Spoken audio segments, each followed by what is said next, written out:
A passenger plane was 4 minutes from landing when it sent one final word in Morse code. STENDEC. The operator on the ground did not understand it, so he asked the aircraft to repeat the word. It did, twice.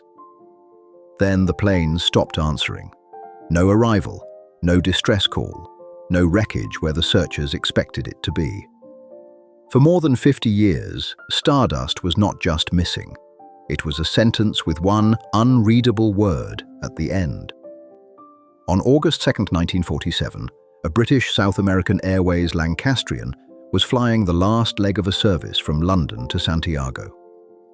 The aircraft was called Stardust, often written as Stardust. By the time it left Buenos Aires, the long Atlantic part of the journey was already behind it. What remained was shorter but more dangerous, the crossing from Argentina into Chile over the Andes. That route did not forgive guesswork. Santiago sits west of a wall of mountains. A crew could be close by time and still be separated from the airport by ice, cloud, and rock.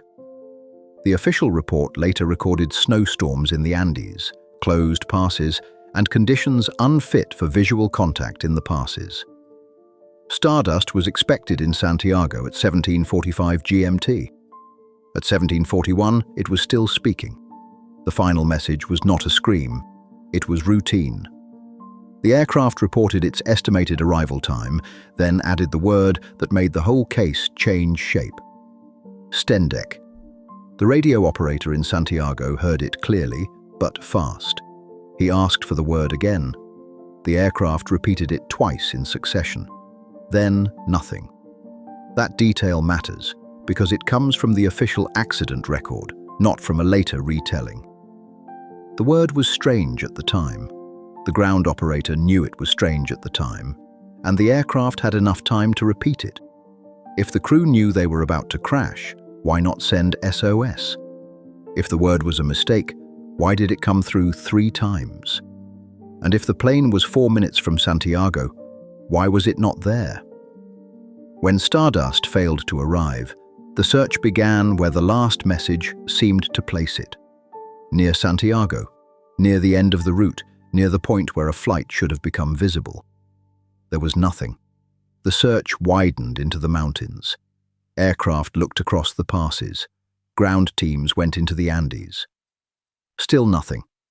The official report could only say that the aircraft was probably in the Andes, within 40 miles east of Santiago. That was not an answer.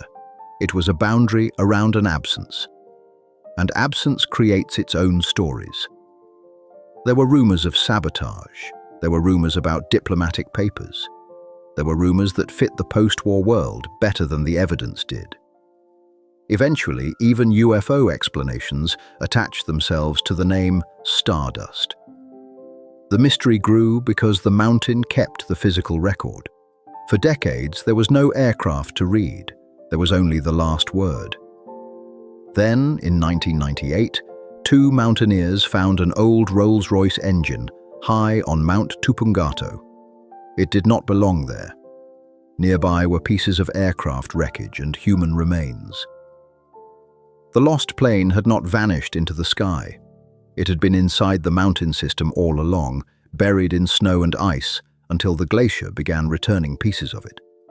That discovery changed the case. Later investigation pointed away from sabotage and away from fantasy.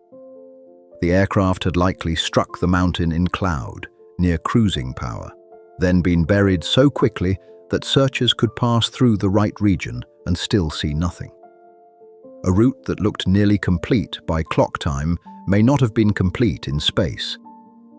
High-altitude wind, cloud, and position error can do that. They can make a crew believe the worst part is behind them, while the mountain is still ahead. The wreckage made the disappearance smaller, but it did not make it simple. After the wreckage emerged, one mystery remained cleaner than before because it was no longer buried under the rest of the case. What did STENDEC mean?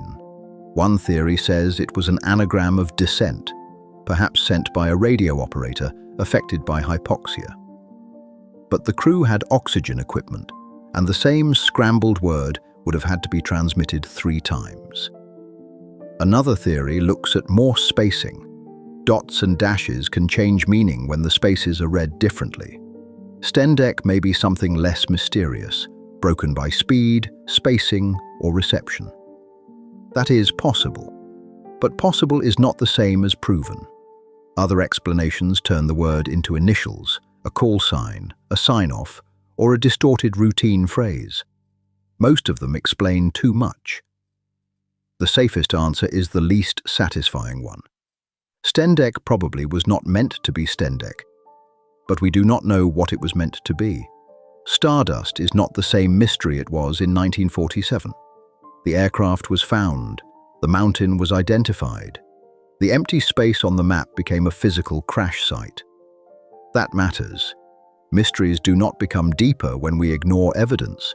They become sharper when the evidence removes everything that does not belong. In this case, the evidence removed the wildest stories. It left weather, it left altitude, it left cloud, it left a route across mountains that did not forgive a wrong assumption. And it left one word: STENDEC, repeated twice, then silence.